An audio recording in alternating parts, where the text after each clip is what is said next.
Hello everybody, and welcome to this, the first of many, hopefully, of the Nonsense Retrospective. I am Rick, and joining me always is Devon. Hello. And on this little version of the podcast, rather than doing a live review, we just look back normally fondly on things that we've seen, experienced, and, consumed in the past. But before we get to that, we're gonna go to our number one, the one, the only, nonsense, asinine, hypothetical. Yes, I prepared a question. You have to marry one of the princesses of power. Who is it? Ooh, it would probably be Mamista, even though she's a pain in the arse. Because by that point she would be my pain in the arse, but by the same token, I don't know if I could do that to Seahawk. I don't know if I'd be able to put up with Mamista for extended periods of time. Well, okay, yeah, you did mention that when you you talked about it. Yeah, she gets used just the right amount to not get really sick of her. But she is very funny and very great in the capacity she is used, but if you had to live with her, I'm sure I'd get really sick of the snark really fast. But then again, you'd also probably get kind of numb to it. That's not a good thing. That's not healthy. That's just marriage, though, isn't it? I thought our generation was the generation that got past that type of humour, Rick. Yeah. If your partner has a personality trait that is proper annoying or mean-spirited, and your response is to just wait until you get numb to it, that's not a healthy relationship. But yeah, my one for you is if you could perform a heist on any fictional item, what would it be? That remote control from Click. Alright. No, I don't know, man. Like, there's so many fun, useful objects, but a lot of them have moral repercussions if you use them, but Click is just, like, yeah, you could use it for evil, but you could also just have a laugh with it. Like, have you ever had a social encounter where you've responded to something, and the reaction you got is like, I can feel the heart friendship points going down. Let's rewind and do that again. Yeah. The number of times when you just think, this is going to be the thing that's going to play in my head when I'm trying to get to sleep for the next 32 years. It's really weird, isn't it? Because I don't tend to have that, which is very weird, because still am a very awkward person. Yeah. I didn't mean to agree that fervently, but...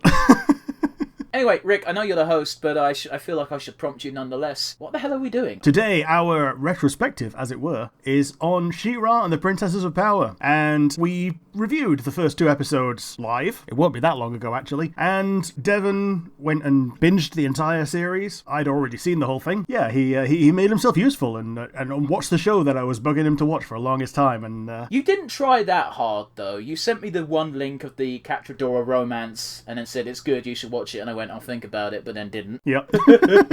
As you do. Yeah, when someone says they think about it, normally the second answer is, I've thought about it, it's a bad idea, I'm not doing it. Or they just don't.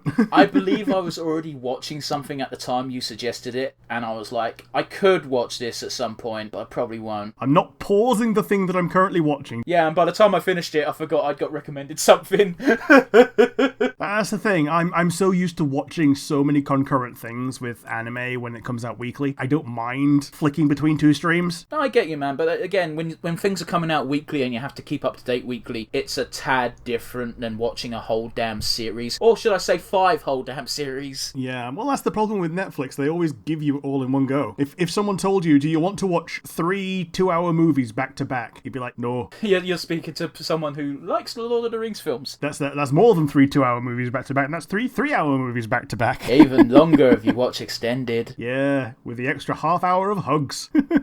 Dude, I think the only thing that actually dragged was the additional hugs on the Return of the King extended. But I feel like those hugs were warranted. They were, and they were a long time coming. But yeah, they weren't the best. So, we both watched episode 1 and 2 together, and we came up with a couple of things that were in there. That we saw that the world was a thing unto itself. You didn't see any stars, and right from the get-go, they had the Magitech built into the show. So it was good that they gave us that right at the beginning, rather than springing it on us later. And it was also interesting to see the evolution of a character raised as a villain, realizing villainy, and having an organic heel-face turn, and getting to see that in real time rather than just have it kind of like explained to us or hand-waved. I don't know, it never feels organic to me when such a drastic change occurs so quickly. Now, I realise that if they'd have elongated such a transition to last a whole season, it would have gotten very fucking boring. I understand why they did it, but calling it organic, I think is a bit much. Well, okay, writing is writing. All scripts are written. Yeah, I get what you mean, but like, if someone's entire worldview did a fucking 180, usually that's not a snap in instant thing. Yeah. That's all my point is. Like, I'm not saying it's poorly written or anything like that. I'm just saying I wouldn't call it organic. That drastic of a change would take time. Case in point, fucking Catra. Catra's was a bit more believable. It took 5 fucking seasons. Yeah, and even then, even after she'd been rescued, she still didn't believe it for a little while. Like, I think it's actually the next episode where she's basically saying, get rid of me and just dump me somewhere, and I know you all hate me. And Adora goes, I never hated you. And that's when Catra actually realizes that there's a place for her in the world after all, and it's not just the one that she's carved out with her sharpened claws. So let's go back into season 1. The Princess Prom is one that I really liked because it showed most of the princesses that we'd seen already, and we also got to see Catra in a suit, trolling Adora. It might be the best look that Catra's ever had on the show. And the best part is that she's Scorpia's +1, so she's basically the man in that relationship at that point, which Scorpia is probably thinking, fucking win, because she doesn't make it in any way subtle that she's in love with Catra as well. It's one of those real things where the very first hint of Scorpia having a thing for Catra, the first thing I thought was, well, I know that doesn't happen, and all I can hope is that this huggable scorpion lady finds someone. Like, case in point, I distinctly remember, I think it was about season 3, I straight up messaged you going, man, I really fucking hope Scorpia gets someone at the end of this, because she is just too adorable and too lovable, and I know she ain't getting Catra. And then you sent me the Scorfuma link. Yeah! I would never have placed those two characters together, but fuck if it ain't adorable. It is adorable, and it's also nice that they actually show it in the show as well. They have a really nice episode towards the end of season 5 where they just show up and have a nice little dance together, and, you know, it's a little bit of chemistry. I do, again, going back to comedy being punctuated with things, actually that might have been last episode and might be weird hearing that, but regardless, they also had the nice comedic moments interspliced with Perfuma saying stuff along the lines of, she used to break out into motivational, yeah, you could do it, while having a romantic dance, which was just fucking hilarious to me. Yeah, it warms my blackened little heart. Yeah, this is the episode that introduces Froster, and this is basically the only time where she's a bitch. Yeah, but she's also 10. Yeah, and she has to look like a queen. She's the only princess who actually has to be the leader of the country, whereas the other ones just kind of have the rest of the country around them to do the things for them. I get what you're saying, but bear in mind when we first saw Mamista, she was all on her own, like, oh, you know, apparently the gate's crushing or something, so I was just there. Yeah. Like, considering I can't do voices, that's not a bad fucking impression of her mannerisms, though. It's not a difficult one to do. Not to take anything away from your performance, but yeah, it's... Oh, fuck you, Mr. Voice Actor Man! Need I remind you, when I DM'd for Dungeons and Dragons, I had one fucking voice. It weren't a good one. Well, you had 3. You had your normal voice, you had Skeletor, and you had the one that's kind of in between, which is the mincing scribe. Oh, I don't really know. He's halfway towards Skeletor. It's one of those. It's the same voice I did when I was taking the piss in the Pokemon episode out of the nerds who like Nidorino. Like, I'm sure Nidorino is someone's favourite, but, like, you know, like, I'm pretty sure Exeggutor isn't your favourite. I like, I'm just picturing the Cat in the Hat meme of, you're not just stupid, you're also wrong! Sorry for anyone's eardrums I just burst. It's fine. You can mess around with the clipping if you like. I'll try, but there's no promises. But yeah, this is the only time that we see Froster being an asshole, because every other time we see her, she's either decided to join up with the good guys because it's the right thing to do, or decided to join up with them because it's now fun. It's also one of those not poor things, but it doesn't do her any favours that she's also wrong. Yeah. Like from her perspective, she is 100% correct. It looks like Adora and Glimmer are both just trying to get Scorpia and Catra in trouble because fuck them, they're on the other side. But, you know, with the added benefit of hindsight and us being the viewers and knowing there needs to be conflict for the show to continue, we know that Catra and Scorpia are only there to fuck with them. Mm-hmm. But she doesn't know that, and she's also 10. But yeah, when she comes back and she's the young one trying to learn from all the other princesses how to be a cooler princess, it's kind of heartwarming that she's the bratty little annoying kid that everyone who's ever had a little sister knows how annoying a little sister can be, and yet also how adorable they can be when they're not being that annoying. And I think Froster pretty much nails that. Can we talk about one of my favourite reoccurring gags in the show? Go ahead. Can we talk about the prison prison in Glimmer's kingdom. So they have a bedroom with pillows, and it's big, round, and empty apart from the pillows. Because they're not a war kingdom, they don't really have prisons. So when they have someone who's captured, they send them there. And whenever they say take them to the prison, there's always that moment of, we don't have a prison. It's like, the spare room, take them to the spare room. Yep. It's great. It's a reoccurring gag. And the only reason I thought of that is because we were on the topic of Froster. I remember when Scorpia came over to try and get help for Catra at the time, and they put her in the spare room, which was the prison, and Froster was like, I'll be on guard duty. And they have a little bonding moment, and at the end of it, Froster just goes, I still don't forgive you for ruining Princess Prom, but you're okay.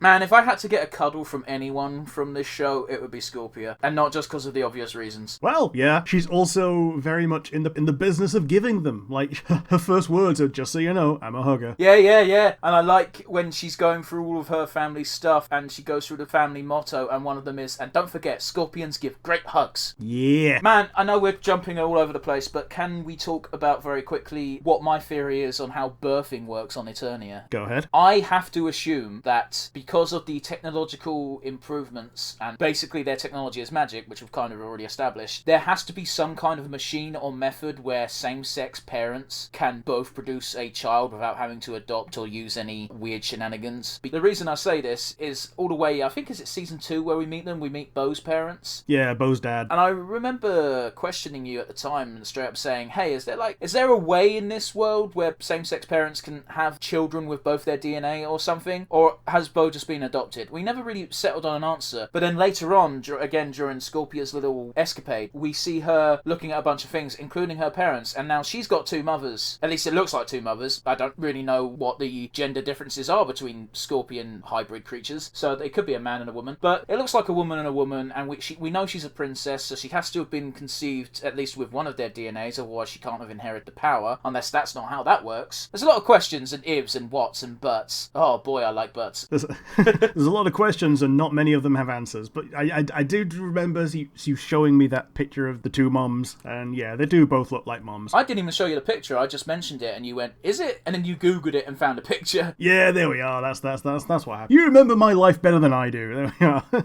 But yeah, wouldn't that be great if that was a real technology in real life? Yeah, you'd have so many people who are legitimately in love and proper life partners, and no intention of ever leaving each other or getting with anyone else, just for the purpose of having a child. And yeah, it would be so much better if people could have that connection genetically as well as just emotionally, because I'm not taking anything away from adoption. It's a fantastic thing to do. It gives a second chance to someone who's been denied a chance, and that works from both angles. It's one of those things, dude, where, and what I say might sound a bit off or a bit offensive, and I can only apologise in advance, but I don't think it's offensive in the least. But my point was going to be is, one of the only downsides I see of being gay or lesbian, and obviously that's not a choice like some people fucking bizarrely believe, but one of the only downsides I see is, if you want to have a child, that child can't have both of you in it. Yeah. Which I think fucking sucks. It'd be magical, pardon the pun, if there was some sort of solution to that. Mind you, I was on a Reddit thread the other day and asked Reddit thread about surrogacy, because sometimes people ask random questions about certain things, and I go, I don't know fuck all about that, so I'm going to flick through the answers and see what's going on. And one of the people said that they were in a lesbian partnership, and they both wanted to feel as if they were part of the birth. So what they did is they took eggs from one, and the other one was the person who carried it to birth. So to term, yeah, okay. Even though it only has one of the parents' DNA in it, they both shared in the birthing process, in the creation process, as it were, which is kind of a neat way of doing it. Yeah, so even the one that gets pregnant, as it were, biologically has nothing to do with this baby, but emotionally very much has something to do with this baby. Yeah. So yeah, that's kind of, I guess, like the closest thing we've got to a happy medium in the real world right now. Pretty much, yeah. It also doesn't help gay couples, but... No. But yeah, the another episode from that season...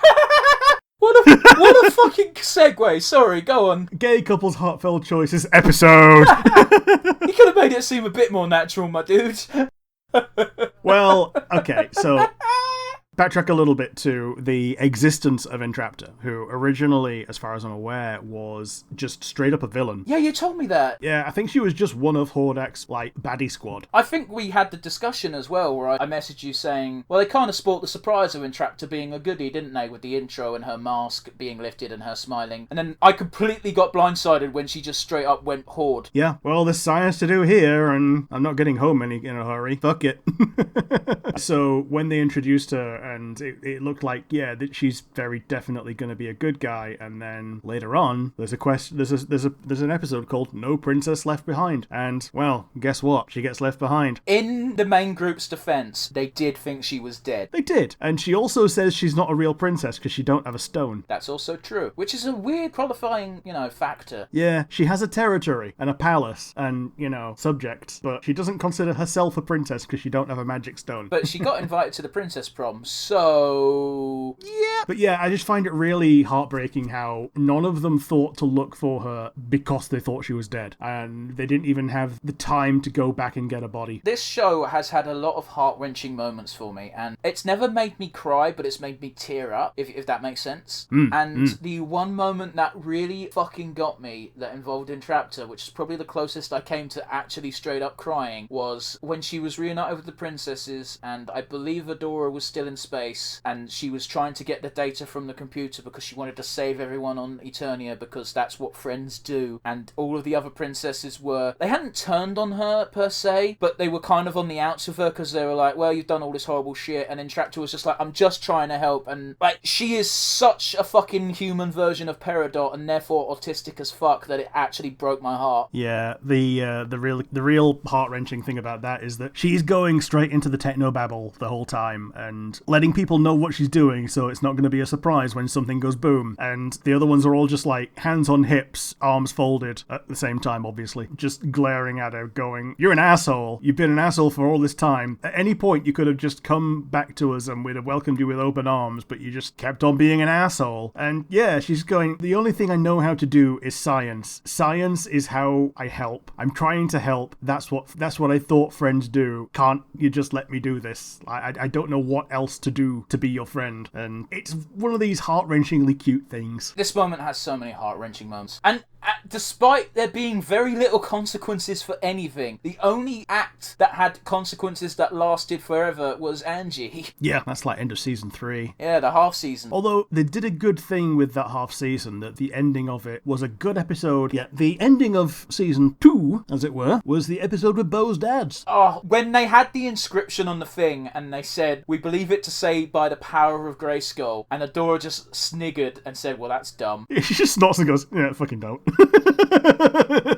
It was the smallest of nods to He-Man, and I loved it, and it doubled up as being a genuinely funny moment. Yeah, it's fan service at its best. Man, talk about heart-wrenching moments. When Bo's dads found out that Bo had been lying to them for so long, the most upsetting thing to them wasn't the fact that he'd been lying, not the fact that he'd been in danger multiple times, it was the fact that he felt the need to lie at all. Yeah, the fact that he thought that he couldn't trust them with a secret like that, even if it was a compound secret of one thing leading to another, leading to danger, leading to everything, because as human beings in the real world, we know what it's like to have to keep a secret like that. And as human beings in the real world, we know what it's like to have to keep a secret like being two dads together.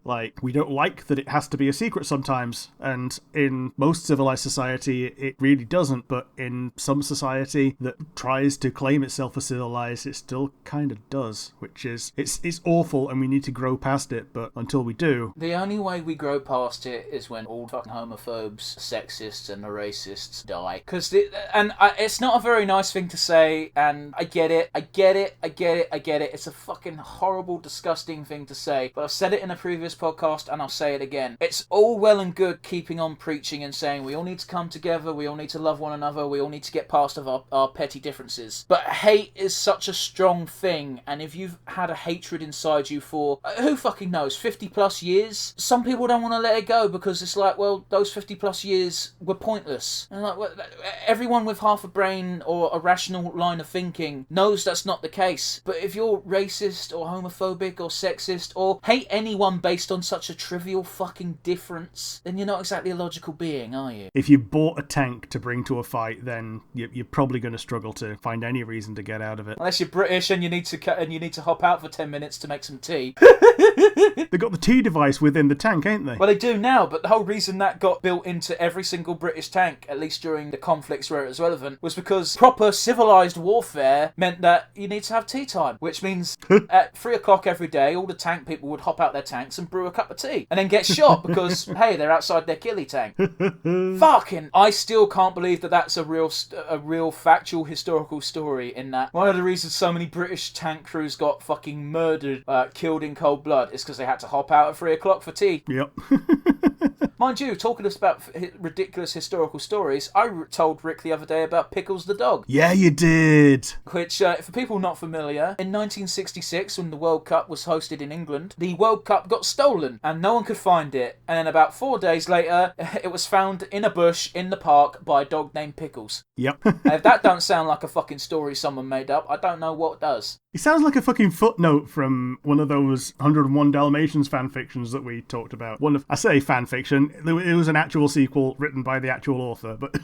Dude, I need to get a copy of that book and see how well written it is, because I'm sure it has to be well written, otherwise the publisher would have went, fucking, what were you on when you wrote this? But then again, Stephen King wrote it, and that fucking book has a child orgy in it. Yeah. Which no one had a problem with. Someone's brought it up to Stephen King, and Stephen King's excuse was, listen, I was on a lot of drugs. I don't remember writing it, but if my editor left it in, who's really to blame? Which is a great way of fucking absolving yourself, isn't it? Listen, I was high as fuck, and the editors had no problem with it, and I needed the money. Yep. Plus, being the most prolific horror writer of the generation. Dude, like, the amount that guy writes is insane. Have you seen the panel that him and George R.R. Martin were both on? I think so, yeah. Didn't George R.R. Martin just go, well, what if you can't write that day? And Stephen King just goes, well, then do. No, it's even better than that, because George R.R. Martin goes into this really descriptive fucking rant of, what if you sat down to write one day? Sorry, have you never had a day where you've sat down to write and you start writing and your brain just stops? It's like constipation of the brain. You're trying to squeeze out these ideas, but they just won't come out. Have you ever had that? Stephen King just waits half a beat and goes, no. Jeez, like, Stephen King does something like, I think he said he writes a minimum of 6,000 words a day or something akin to that, which they don't all have to be good, but if you're writing 6,000 words a day, hey, guess what? Even if you cut 4,000 words, you've written a chapter. Yeah, it's 1,000 monkeys, 1,000 typewriters, and except it's Stephen King, so you're bound to get some gold in there. Absolutely. Just don't turn his script into a movie, otherwise you get the Dark Tower. Hey-yo! Anyway, I feel like I've gotten us enough off track. Anything else you want to talk about which is relevant, Rick? Well, we talked about the middle of the season that was broken in two, which was the end of the season. Yeah, go on, sorry. That was such a rambly-bambly spiel. Yeah, it's a bunch of shitty words that mean nothing. I could hear you moving your mouse trying to be like, where the fuck, what the fuck? But yeah, the big thing in the next season is the portal, and that's the finale of season 3, and that's when Angela makes her heroic sacrifice. I'd say it's kind of the low point of the story in terms of things that happen, because the other things that happen to everyone, but this just happens to her. And I'll be honest with you, I didn't even feel particularly bad for Angie. I felt bad for Glimmer. Yeah, I felt bad for everyone else, let's be honest. Apart from Katra, because she decided that she would rather the universe die than Adora win. But leading up to this, you get a couple of chaos episodes where the portal has been fucked around. Actually, no, it's... Like, the portal stuff happens in one self-contained episode, maybe two. Yeah, they show some what-ifs of what if Adora never left the Horde, and she's talking to Scorpia, and Scorpia just goes, I don't know why, I don't like you. Yeah, and that's the trigger for Adora going like, wait, Scorpia's the only one who's not happy. Yeah, so maybe there's a reason for that, and maybe she actually remembers being part of a universe that isn't the one that's just been built around us. And yeah, this is it is actually this episode. It's the one where like Bo's got his historian job, Glimmer is the perfect princess, King Micah is back from the dead for this one episode, but then he goes away again, and then he comes back again because he wasn't actually dead, but like Angela didn't know that he wasn't dead. Man, I remember messaging you when I got to the episode of when I first saw the silhouette of the dude and the beard. I was like, "Is that?" Fuck off. No, it can't. It can't be. That wouldn't make any sense. And then literally about 5 seconds later, he takes off the hood, and I'm like, "Ah, fuck it, sure, whatever." Yep. It's one of those where it's a twist, and it's an interesting twist. It's just it hit me like a bit of a limp fart, if I'm honest. Yeah, I feel you. Like I think it would have been more emotional if it wasn't just trading one parent for another. It did feel a bit like that. It did. It felt like throwing Glimmer a bone attached to a nuke or something. I don't know. Yeah, that wasn't a great analogy. Going back to the portal thing, one of my favourite late game episodes, as it were, was when Kevin says, "Oh, the Horde wasn't all that bad. Remember when we all put our Nutribars together and made a cake for Adora?" And I've forgotten her name, but it's the girl of that trio. And she just goes, "Kevin, that was in that weird portal universe. It didn't happen." Yeah, Lonnie. Yeah, and I was just like, wait, does everyone remember the portal shit then? I was 100% convinced everyone would forget it happened. Well, so it would seem. Like, it seems that everyone remembers at least something about it. The thing that is unclear is if Micah remembers. I feel like the Micah in the portal dimension was a completely made-up one. Although, then again, if it wasn't a completely made-up one, then it would make sense that that's how come he managed to get pulled into, got brought back in the portal verse, is that he never was actually dead, and maybe that's meant to be foreshadowing, and we just couldn't see it as such. Yeah, apparently the last thing he says is, "I'm not," before he dies, and presumably the next word would be dead. Yeah, I suppose, yeah. Wait, I'm not dead. Man, can we just wait for 1 second and say how fucking badass fucking OG is Micah to have lived in that wasteland for so fucking long? Yeah, because we see Entraptor making the best of it, and she's incredibly good at turning tech to her advantage. Well, that's just it, Entraptor is basically in her element. Yeah. Micah is not. Oh, he absolutely is not. He's a mage through and through, and he's been put in Techland. Season 4 introduces a brand new character, a princess that was in the original series, Princess Flutterina. Except it doesn't. Okay, yeah. No, I was just like, where's he going with this? I don't remember there being a new princess. So apparently Flutterina was also one of the original cast on the good guy side. Man, I know the show is a kids show, so they couldn't make it too difficult. But the moment Flutterina was in a place where she was the most useful, I was just like, that's double trouble. This is suspiciously useful. Yeah. And then I got a bit bummed out because they don't even try to pull the wool over your eyes at all. Because right at the end of the episode, they reveal the fact that it's double trouble, and I'm like, oh, I thought I was being so smart. Yeah. So it's revealed to the viewers really early on that it's Double Trouble, and then the rest of that season is essentially how much information can Double Trouble feed to the bad guys and thwart the good guys before they realise, we have a baddie. Man, I just want to point out Double Trouble has one of the best tropes, in my opinion, for a villain, and that is, hey, my side is losing, so yep. I'd rather win than be loyal. Yeah, I'd rather live than win, and I'd rather win than be loyal. Yeah. Oh, dude, when he walked into Catra after she did the big old backstab to Hordrak, and Double Trouble was shapeshifted as Adora, and Catra flipped her shit, that was so fucking awesome. Especially when Double Trouble immediately dropped it to be normal and just went, wow, you've really got issues. Yeah. They didn't word it quite like that, but, Man, I remember messaging you not long after, that season was over and saying, is it weird that I find Double Trouble kind of hot? I think I said no. You didn't say no, my friend. You said a little bit. Okay, maybe I said a little bit, because they are meant to be both creepy and oddly sensual in that they're a non-binary character played by a non-binary actor. See, I didn't particularly know. I'd be honest with you, I don't know fuck all about most of the actors in this series. Yeah. But it leads into one of my favourite episodes, Mysteries. Is that the fucking the parlour room scene one? Yeah, it's the one where Mimister takes the lead and just does a bunch of Ace Attorney shit, but also you also get the different animation styles when people are stating what could have possibly happened. Yeah, I personally think they did it better in season 2 when they were planning the attack, though. True, where you get to see old school Catra. Yeah. Anytime a show has an excuse to do something like that is always fun. I think it's why I used to like the Rugrats so much. Well, like, Rugrats was such a weird style on its own that any deviation from that was going to be jarring, but also that would make it stand out. Yeah. But yeah, man, I loved old school Rugrats. I'm not afraid to have a little tangent here. I loved old school Rugrats. I've watched one episode of the new Rugrats. I don't like Grandpa's new voice, but I think it's because old Grandpa died. There's a new Rugrats? Yeah, it's 3D. Okay. I've played a lot of Rugrats video games, and 3D does not serve those character designs justice. Have they tweaked the designs at all, or...? The designs are essentially the same, just translated to 3D. It looks okay for a 3D show. I'm sure it does, but like fucking Dee Dee must look... Dee Dee? What's her name? The mother. Yeah, Dee Dee the mom, yeah. Yeah, she must look fucking hideous in 3D. Well, she didn't look that good in 2D either. I get that, but like none of the characters look good in 3D because their heads are too fucking big for one. Yeah, totally. And yeah, I get they're mostly babies and babies have big fucking heads, but even the adults have weird, big, creepy heads. Yeah, they've made Susie a kid, as in... What, a proper baby? Yeah, they made her part of the normal baby cast rather than a sometimes equivalent to Angelica, who's probably Angelica's age. That's a real shame because I thought Susie was the perfect counterbalance to Angelica's tishness. Yeah, it was like, Angelica, you're being a I'm also 3. Like, if she is a friend of Angelica's, and Angelica is Tommy's, I want to say cousin. Yeah, I think she's...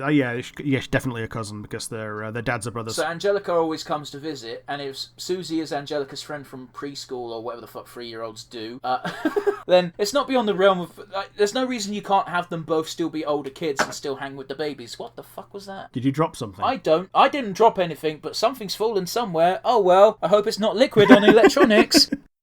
Yeah. Well, we'll find out soon enough. You just start about 10 minutes from now, you just hit... Man, that's not a fun joke. No, it's not. From our Rugrats spiel. But yeah, the root out Double Trouble kick him out and he fucks off. And then we get to like Beast Island, where we actually see Entraptor again, where she's been exiled in the meantime, by the way. Yeah, exiled under false pretenses too, because Catra... Me and Rick don't hide the fact that we love Catra, but boy was that the biggest dick move that she had done in the show. Yeah, it's one of those, you don't have to like someone as a person or like the things that they do to enjoy watching them as a character. Dude. Like, the reason why I say it's the biggest dick act that she has done is because it's the only one that seems to have been motivated out of pettiness and spite. Every other move that she has done has been out of preservation even, but that one was just, well, no. Hordak likes her, therefore, yeah. But because, like, Entraptor was going off to warn Hordak not to pop the portal or something, I think it was that, and... Yeah.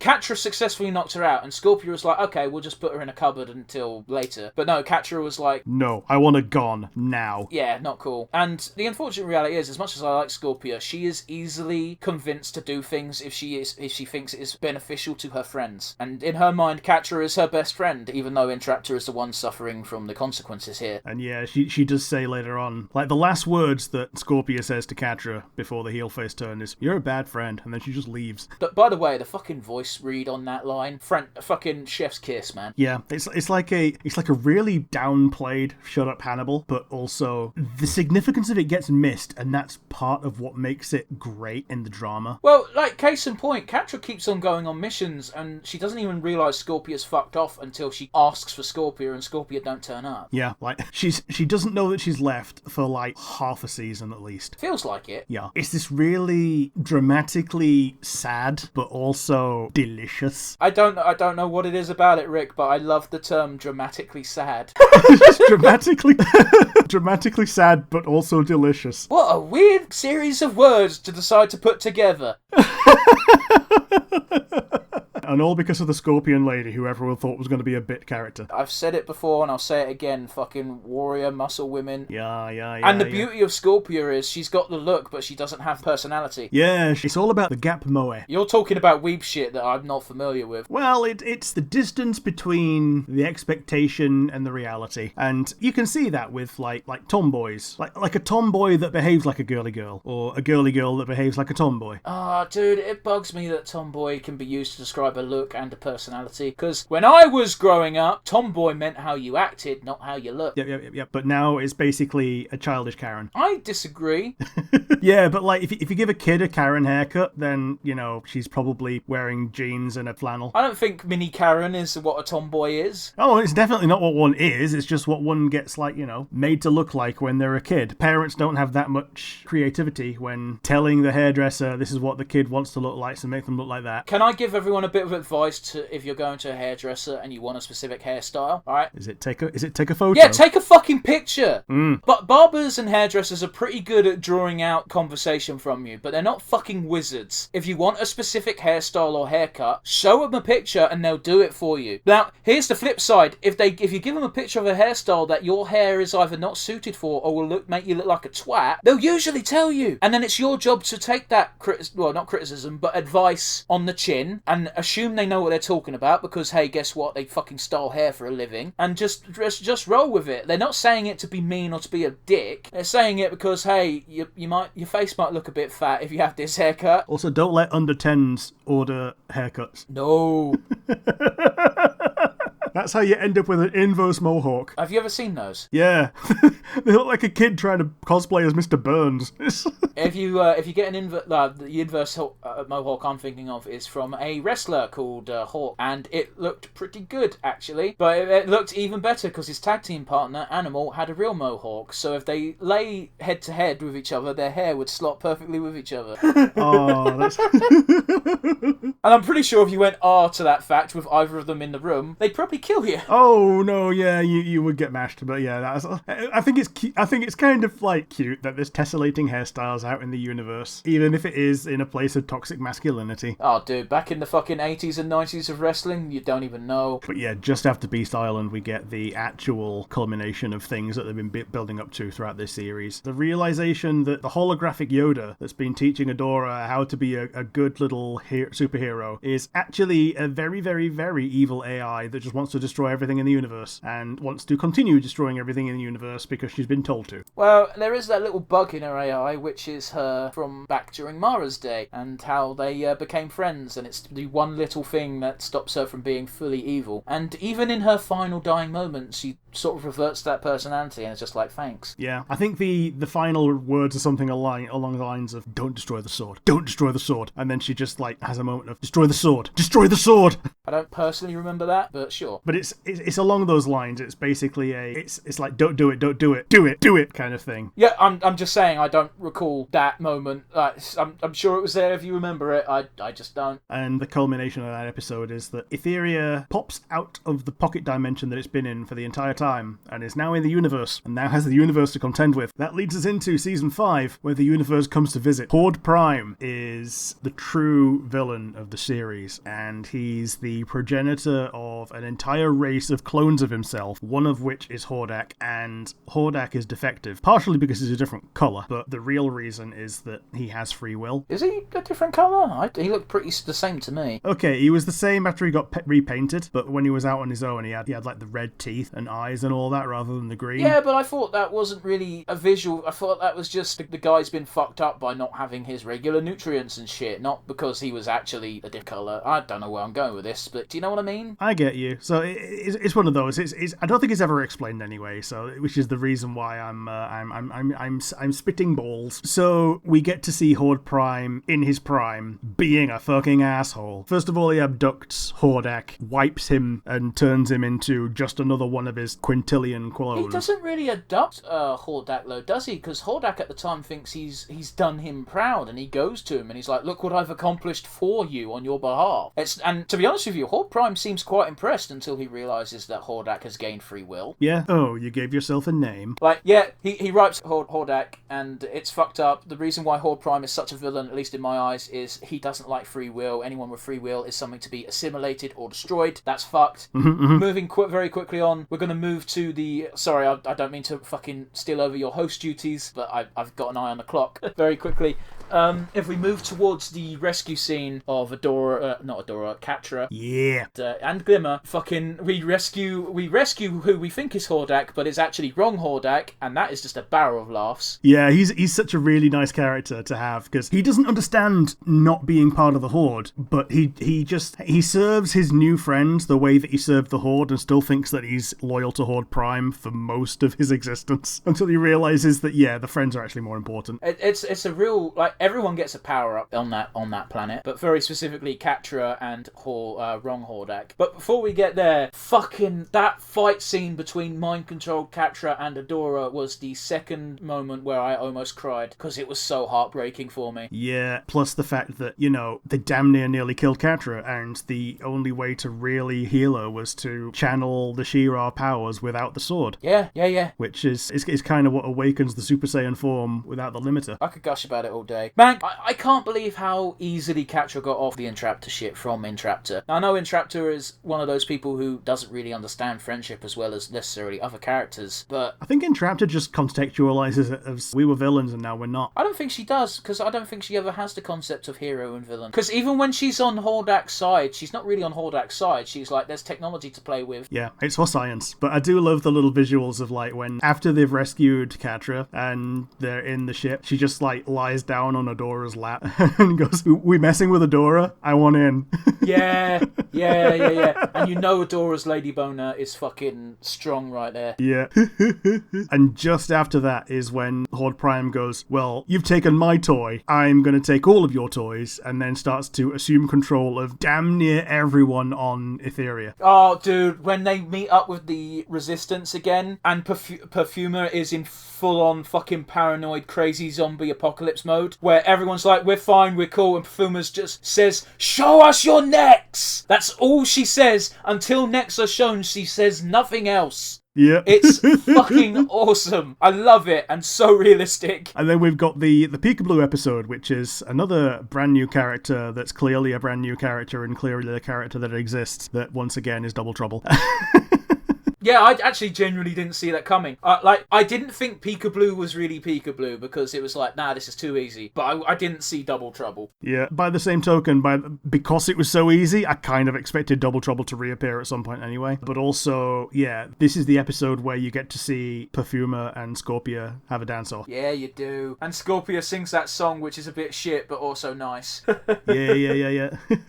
Meanwhile, it's also when we realise that some of our most beloved characters, like Mamista, have been indoctrinated and have their little neck chips. It's one of the things the show does it's one of the few things the show does that kind of irks me, and that is, there's a lot of characters who just get these chips and they don't really show you how or when, which, it's a bit lazy. I get why they did it. It makes sense, and I'm not going to knock it too much, because, at the end of the day, it's still a great series. It's just, if I had to give it one negative point, that'd probably be it. And, like, Spinnerella's the first one to get one, as far as I'm aware. But we get to see that. Yeah, we get to see her as the first one having one, and we got to see a fallout of it, that because she's had it the longest, it's the hardest to remove. I've said it many times on the podcast, I'm soppy bollocks. Yeah. When she gets that chip removed, and you just see her and Natasha having a cuddle, I'm just like, my heart can only take so much. Yeah, it's literal sweetness and light. And then it just comes to the finale then, which there is one thing left undone, and that's the thing that we hope is going to be made into a movie. I say we, people like me who are super fans who want to see more and always want to see more, even if it's not the movie that might happen, is that Angela is still out in the universe somewhere. We don't know where. And yeah, after Horde Prime gets dealt with by, Hordak doing him a Palpatine and him possessing Hordak, and then Hordak going, nah. Yeah, that was a weird one, wasn't it? I think I even remember texting you saying, man, I wasn't expecting Horde Prime to get fucking Palpatine. Yeah, and then he just goes, yeah, it's a double nope. He nopes being killed, and then he gets noped out of the possession. When he gets done in at the very end by Adora, and he still goes on a villainous monologue of, "You're not the first She-Ra I've killed, and you won't be the last," even while he's getting beaten, is such a great fuck you. And I know we want to wrap up the podcast, but we have to talk about the defining moment at the very end of the season. That smooch, though. I mean, it just encapsulates the entire season, that it's just sexual tension finally resolved. It's one of those things where, I was so ready for it when they showed Adora's ideal future, and that was her and Catra in Adora's room, and Glimmer and Bo, who are also a couple now, come in and they go, come on, this is the first dance or whatever with Scorpia in charge of her domain. We can't be late. And I'm just like, oh, Adora's fucking idolised dream future is the best. And it might now come to be. Maybe. We do know that they want to go to space and explore the universe, so maybe not quite so fast, but you know. But yeah, I think that's pretty much us done gushing about the series. Join us next week. And don't forget, we are on YouTube. We are also on Anchor and other podcasting sites. Obviously, if you're watching us on YouTube, you can just drop us a comment in the comment section. We do read them. If you are not on YouTube and you're listening via one of the many podcast distributors we use, feel free to drop us an email at nonsensereviewuk@gmail.com. Once again, that is nonsensereviewuk@gmail.com. And yeah, if you have a question or anything interesting to muse about, and we deem it not too offensive or repugnant, we might even read it out on the podcast and have a discussion over it. And if you've made it this far, you are, of course, our favourite people. And it's going to be goodbye from me. Yeah, it's a goodbye from me as well.